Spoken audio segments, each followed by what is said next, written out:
Hello everyone, welcome to education centre. आज की class जो होगी आपकी वो ज्योग्राफी पर होगी। ज्योग्राफी यानी भूगोल। ठीक है, ये क्या होता है कि आपके हर एक एग्ज़ाम में एक इम्पॉर्टेंट रोल प्ले करेगा। चाहे आप एसएससी का एग्ज़ाम दो, रेलवे का एग्ज़ाम दो या कोई टीचिंग एग्ज़ाम देते हो, तो वहाँ पर भी आपसे ज्योग्राफी, जो कि जीएस में ही इंक्लूड होकर आता है, ये कोई अलग सा आपको सब्जेक्ट नहीं होता है। जैसे आपने मैथ पढ़ना है, आपने रीजनिंग पढ़ना है, तो ऐसा कुछ नहीं है, ये जीएस में ही आपका इंक्लूडेड होता है। ठीक है, तो भूगोल यहाँ पर एक इम्पॉर्टेंट रोल भी प्ले करेगा। तो इसके कंटेंट बहुत ही ज़्यादा हैं, बट आपको एकदम इजी वे में और थोड़ा सा कंटेंट के साथ ही पढ़ाना है, ताकि वो कंटेंट ही आपके लिए क्या हो, बहुत ही ज़्यादा यूजफुल हो, आपको एक्स्ट्रा और चीज़ें पढ़ने की ज़रूरत ना पड़े। ठीक है, तो सबसे पहले आज हम इस क्लास में देखेंगे कि इनका सिलेबस क्या है, क्या हमें पॉइंट टू पॉइंट स्टडी करना है, और उसके बाद फिर हम इनके चैप्टर्स स्टार्ट करेंगे जितनी भी इनकी यूनिट्स दी हुई हैं। ठीक है, तो स्टार्ट करते हैं। हम आज आपका सिलेबस पहले डिस्कस कर लेते हैं कि क्या क्या आता है आपके एग्ज़ाम में। तो पहला अगर आप देखोगे यहाँ पर यूनिट 1 की अगर हम बात करते हैं, तो इंट्रोडक्शन ऑफ ज्योग्राफी यानी कि भूगोल का परिचय आएगा कि ज्योग्राफी है क्या। ठीक है, किसने इसके बारे में बताया है, और ये सारी चीज़ें डिस्कशन इस पर जो भी हुई हैं। ठीक है, इसका शेप कैसा होता है, तो ये सब आपका किस में आएगा, भूगोल के परिचय में आएगा।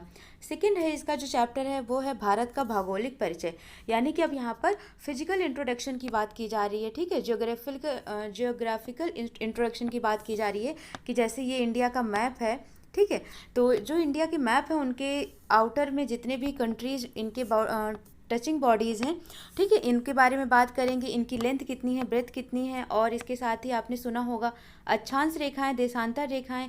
ठीक है, किस तरीके से एक कंट्री से दूसरे कंट्री के टाइमिंग का डिफरेंस होता है, ये सब हम देखेंगे किसमें, भारत का भौगोलिक परिचय में। उसके बाद आता है आपका ब्रह्मांड और सौरमंडल। ब्रह्मांड मीन्स यूनिवर्स, और सौरमंडल मीन्स यहाँ पर किसकी बात हो रही है, सोलर सिस्टम की बात हो रही है। ठीक है, अब ये जो सोलर सिस्टम है, इसमें सबसे पहला आपको जो पढ़ना है वो सन पढ़ना है, क्योंकि सौर मंडल, सौर के साथ, सूर्य के साथ मिलकर, ठीक है, तो सन एंड इसके सारे प्लैनेट्स, कितने प्लैनेट्स हैं, टोटल 8 प्लैनेट्स हैं, तो इनके बारे में हम स्टडी करेंगे यहाँ पर। नेक्स्ट आता है आपका पृथ्वी के परिमंडल या आवरण। अब आवरण की बात हो रही है, तो यहाँ पर आपने सुना होगा बहुत सारा, जैसे लिथोस्फीयर आपने सुना होगा, है ना, जलमंडल, वायुमंडल, और ये क्या बोलते हैं आपका कॉन्टिनेंट, है ना, महाद्वीप वगैरह। तो ये सब हम किस में पढ़ते हैं, पृथ्वी के आवरण या परिमंडल में पढ़ेंगे। नेक्स्ट है पृथ्वी की आंतरिक संरचना। अब जब आंतरिक संरचना की, तो सबसे पहले हम पढ़ तो रहे हैं ना, किसके बारे में पढ़ रहे हैं यहाँ पर, अर्थ के बारे में पढ़ रहे हैं, पृथ्वी के बारे में पूरा डिटेल में पढ़ रहे हैं। तो इसका इंटरनल स्ट्रक्चर भी तो हमें पता होना चाहिए कि जो अर्थ है हमारी, ये कितने लेयर में डिवाइडेड है, उन लेयर के नाम क्या हैं, उनमें कौन कौन सी मेटल पाई जाती हैं, वो वर्क कैसे करते हैं। ठीक है, तो ये सब चीज़ें हम पढ़ेंगे। और जब आपको आंतरिक संरचना के बारे में पता चल जाएगा, तो उसके बाद यहीं से ही आपको सेल और खनिज के बारे में पढ़ना होता है। ठीक है, नेक्स्ट आता है भारत का भौगोलिक विभाजन। ये है आपका 5 टाइप में जो विभाजन किया गया, जैसे नॉर्थ का है ना, प्लेन, पठार, मैदान हो गया, पठार हो गया, पर्वत हो गया।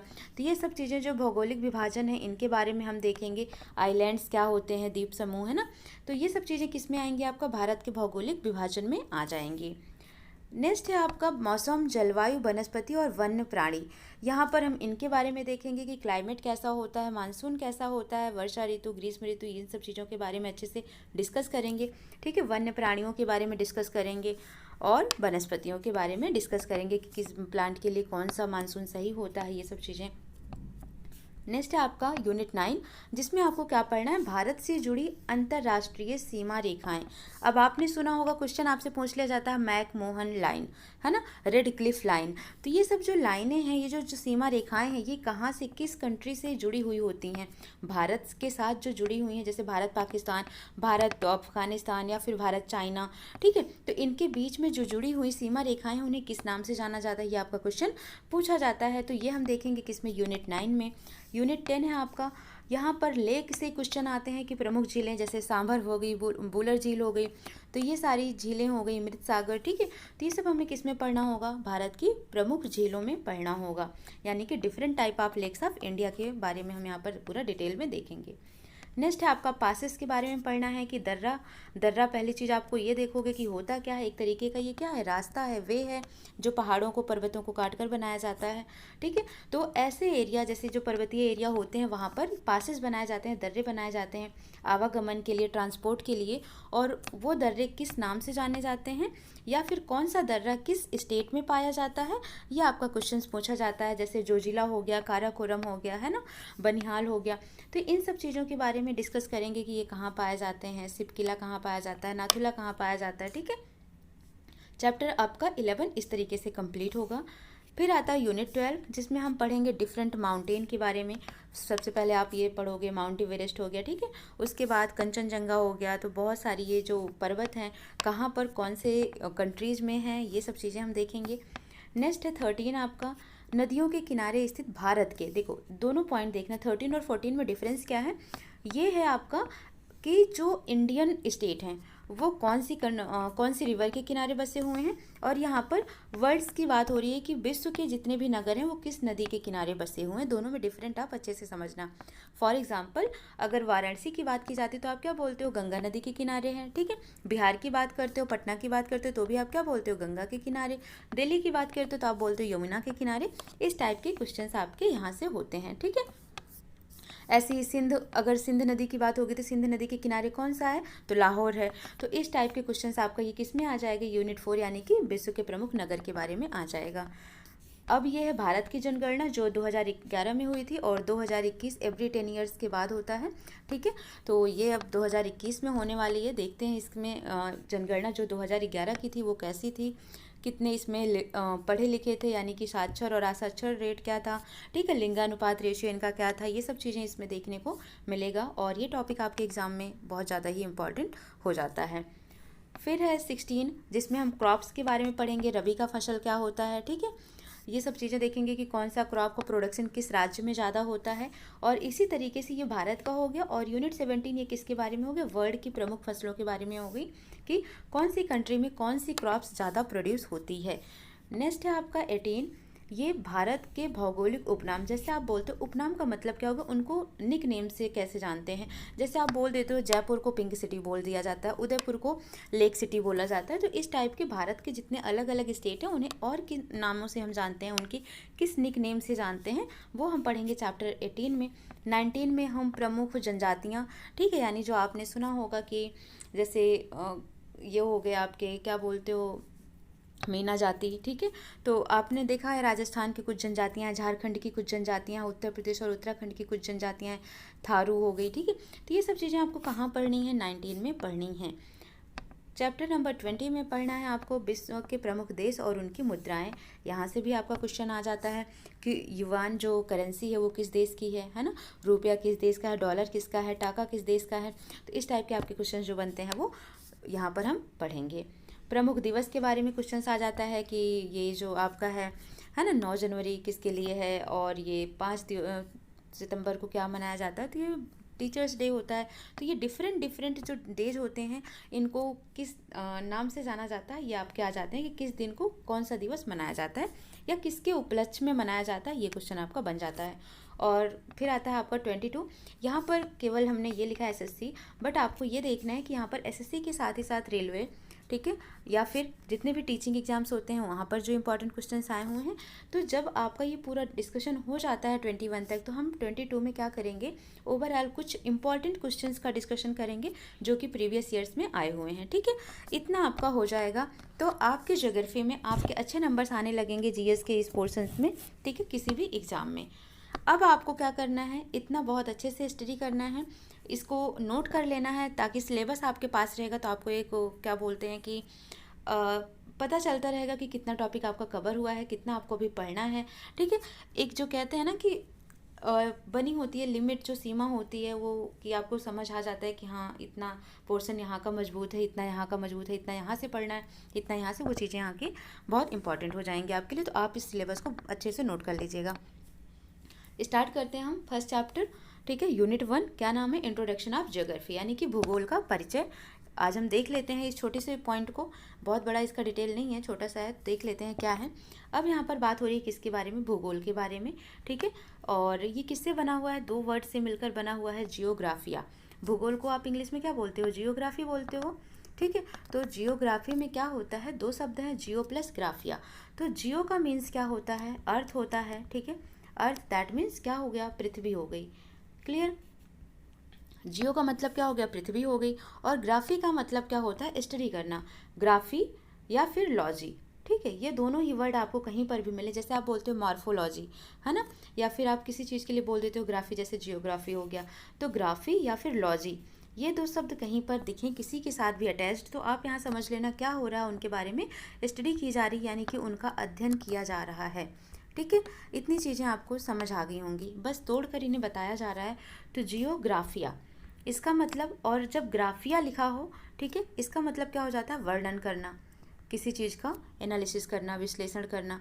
तो यहाँ पर आप समझ गए होंगे यहाँ किसका विश्लेषण करना है, हमें किसके बारे में अध्ययन करना है, जियोग्राफी, यानी कि अर्थ के बारे में, पृथ्वी के बारे में जितना भी हम वर्णन कर सकते हैं उसके बारे में वर्णन करेंगे। यही आपका क्या कहलाता है, भूगोल कहलाता है, ठीक है। तो आप एक तरीके से इसको ऐसा कह सकते हो कि ज्योग्राफी क्या है, ये एक तरीके की साइंस है, ज्योग्राफी इज अ साइंस, ठीक है, जिसमें हम किसके बारे में स्टडी करते हैं, लैंड यानी कि मैदान के बारे में, फीचर्स उनकी विशेषताओं के बारे में, इनहैबिटेंट्स कौन कहाँ पर रहता है उनके बारे में, ठीक है, और जो हमारे अर्थ के डिफरेंट फिनोमेना, यानी कि जो डिफरेंट काम होते हैं, क्या क्या चीज़ें होती हैं, कौन कौन सी एक्टिविटी होती है हमारे अर्थ पर, ठीक है। तो ये सब चीज़ें हम देखेंगे किसमें, भूगोल में, इसीलिए इसको एक साइंस भी बोला जाता है, क्लियर हो गया। अब आता है यहाँ पर हम इसमें कुछ और चीज़ें देख लेते हैं जो जियो के साथ रिलेटेड या इसके साथ मिला हुआ होता है। ग्राफी देख लिया, जियोग्राफी बन जाएगा अगर जियोमेट्रिया शब्द आपको कहीं मिल जाए, ठीक है, जियो प्लस मेट्रिया, दैट मीन्स जियोमेट्रिया अगर मिल जाता है तो आप समझ लेना यहाँ पर क्या हो रहा है, पृथ्वी का मापन किया जा रहा है, ठीक है, उसकी लंबाई चौड़ाई टोटल कितना है, ये सब चीज़ें यहाँ पर होंगी। और अगर जियो के साथ आपको कोई ऑइड शब्द मिल जाए, जियोइड्स, ठीक है, इसका मतलब हम किसके बारे में बात कर रहे हैं, पृथ्वी के शेप के बारे में, आकार के बारे में बात कर रहे हैं, जो कि आपको पता है कैसा होता है, चतुष्फलकीय होता है, ठीक है। तो ये पॉइंट आपको याद रखना है ज्योग्राफी का। जब आप तोड़कर बताते हो किसी चीज़ को, तो आप कोई भी चीज़ को पढ़ने चल रहे हो तो पहले चीज़ तो उसके बारे में आपको उसके नाम के बारे में पता होना चाहिए। तो आई होप कि आपको ये नाम के बारे में पता चल गया होगा अच्छे से, ठीक है। नेक्स्ट आता है, अब हम देख लेते हैं यहाँ पर जियोग्राफी का कुछ जिन्हें फादर वगैरह कहा जाता है वो देख लेते हैं। इरेटोस्थनीज के बारे में हम देखते हैं, ठीक है, क्या है जियोग्राफी शब्द का सबसे पहली बार प्रयोग, यहाँ पर जियोग्राफी मतलब आप कह सकते हो जियोग्राफिया, ये जो जियोग्राफिया वर्ड आया था इसको किसने दिया था, तो इरेटोस्थनीज ने दिया था, और इन्होंने ही जियोग्राफी नामक क्या लिखा था, ग्रंथ लिखा था, इसीलिए इन्हें क्या बोला जाता है, फादर ऑफ जियोग्राफी भी बोला जाता है। क्या बोला जाता है, फादर ऑफ जियोग्राफी किसे बोला जाता है, इरेटोस्थनीज को बोला जाता है, ठीक है। इतना पॉइंट आपको इनके बारे में याद रखना है। और इरेटोस्थनीज ने ही क्या किया, जियोग्राफी को एक अलग सब्जेक्ट बनाया, ठीक है। जैसे आप बोलते हो ना एसएसटी, तो एसएसटी में ऐसा है नहीं कि केवल जियोग्राफी है, इसमें क्या क्या आ जाता है, हिस्ट्री आ जाता है, सिविक्स आ जाता है, तो कई चीज़ें आ जाती हैं, लेकिन इन्होंने क्या किया, भूगोल एक अलग सब्जेक्ट बना दिया, एक अलग विषय बनाया। नेक्स्ट हम देखते हैं किसके बारे में, क्लॉडियस टॉलमी के बारे में देखेंगे। कौन है ये क्लॉडियस टॉलमी, तो इन्होंने क्या किया था, एक सिद्धांत दिया था किसके बारे में, पृथ्वी के बारे में, ठीक है। इन्होंने क्या बोला, जो पृथ्वी है ये कहाँ पर है, सेंटर में है, ये केंद्र में है, और इसके चारों ओर जितने भी ग्रह और सूर्य हैं वो इसके चारों ओर परिक्रमा कर रहे हैं। बट रियल क्या है, आपको पता है रियल में क्या सेंटर है, सूर्य सेंटर है, सन है, ठीक है, और उसके चारों ओर पृथ्वी और सारे ग्रह क्या करते हैं, चक्कर लगाते हैं, है ना। लेकिन इन्होंने जो ये सिद्धांत दिया, इसीलिए इनका ये प्रिंसिपल क्या हुआ, गलत माना गया। क्यों, क्योंकि सूर्य केंद्र है और इन्होंने क्या बोला था, पृथ्वी केंद्र है, ठीक है। नेक्स्ट पॉइंट आपको क्या याद रखना है इनके बारे में, कि जो ये क्लॉडियस टॉलमी थे, इन्होंने ही विश्व का यानी कि वर्ल्ड का, अगर मैप की बात की जाए, वर्ल्ड्स मैप किसने बनाया, तो वर्ल्ड का मैप क्लॉडियस टॉलमी ने बनाया। और अगर आपसे पूछता है कि भारत का मैप, ये क्वेश्चन पूछा गया है कि भारत का मैप किसने बनाया, भारत का मानचित्र सर्वप्रथम किसने बनाया था, तो एनबिले ने बनाया था। ये पॉइंट भी आपको याद रखना, इंपॉर्टेंट क्वेश्चन है ये, ठीक है।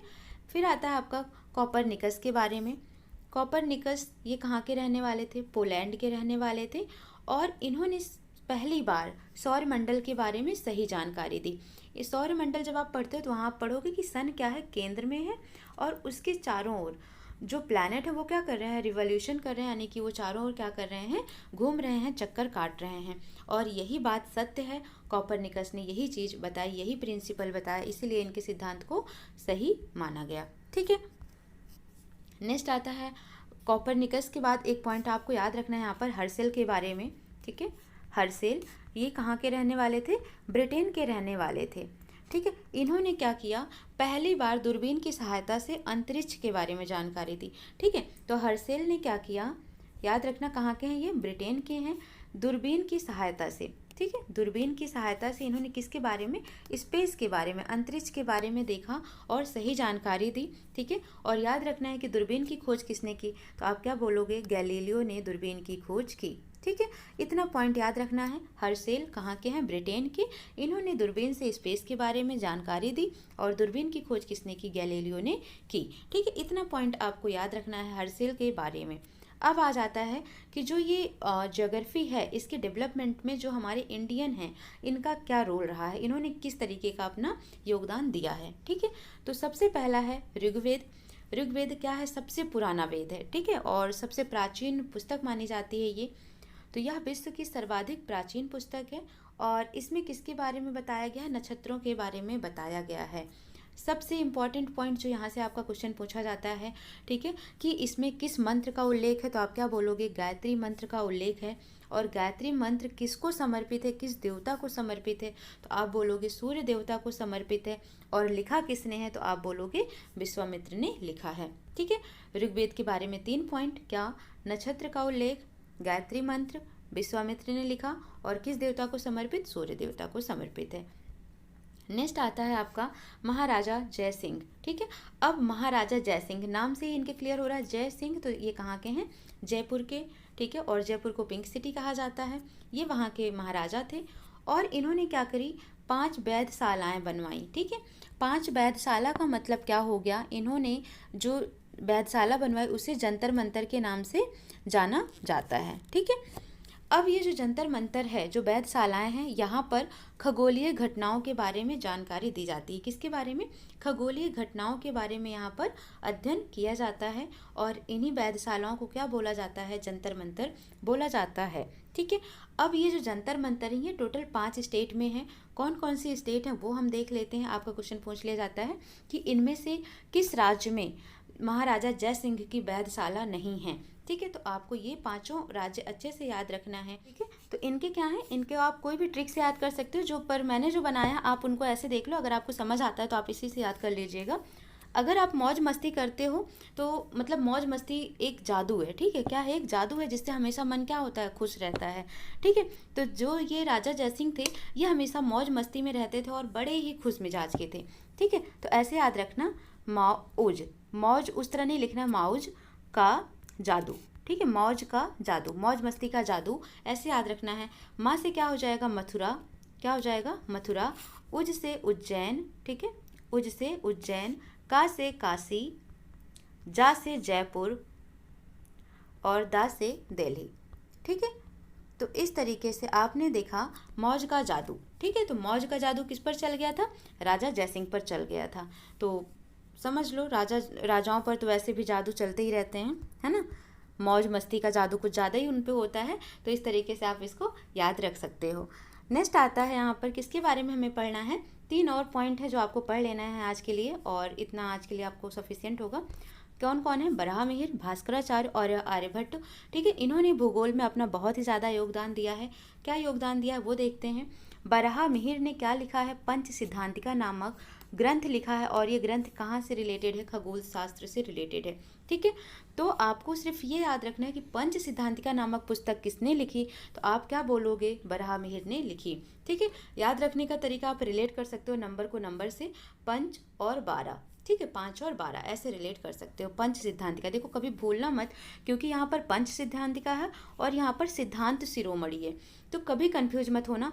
5 और 12 ये दोनों ही क्या है, देखो नंबर है, इस तरीके से आप रिलेट कर लोगे। और सिद्धांत शिरोमणि में फिर आप क्या कर दोगे, भास्कराचार्य कर दोगे। तो इस तरीके से आपको कभी कन्फ्यूजन नहीं होगी। सिद्धांत शिरोमणि किसने लिखी है, भास्कराचार्य ने लिखी है। और ये भी किसका वर्णन करता है, ज्योग्राफी, भूगोल का वर्णन करता है। ठीक है, इसके साथ ही साथ भास्कराचार्य ने एक दूसरी पुस्तक लिखी, उसका नाम था लीलावती, जो इनकी बेटी के नाम पर था। किसके नाम पर था? इनकी डॉटर के नाम पर ये नाम रखा इन्होंने लीलावती। ये किस पर रिलेटेड है? मैथ से रिलेटेड है।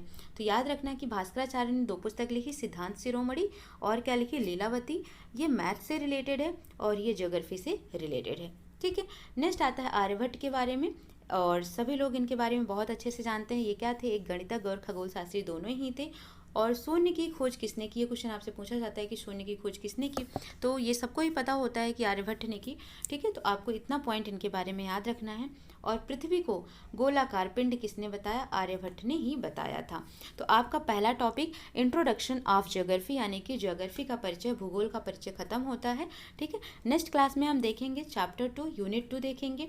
उसके बाद ऐसे एवरी चैप्टर आपका जाता रहेगा और आप अच्छे से पढ़ाई करिएगा, नोट्स बनाइएगा। ठीक है, और कोई डाउट आता है तो आप कमेंट बॉक्स में छोड़ दीजिएगा। मिलते हैं नेक्स्ट क्लास में, तब तक आप देखिए, एंजॉय करिए, और चैनल पसंद आता है तो लाइक शेयर और सब्सक्राइब जरूर करिएगा। Thank you so much.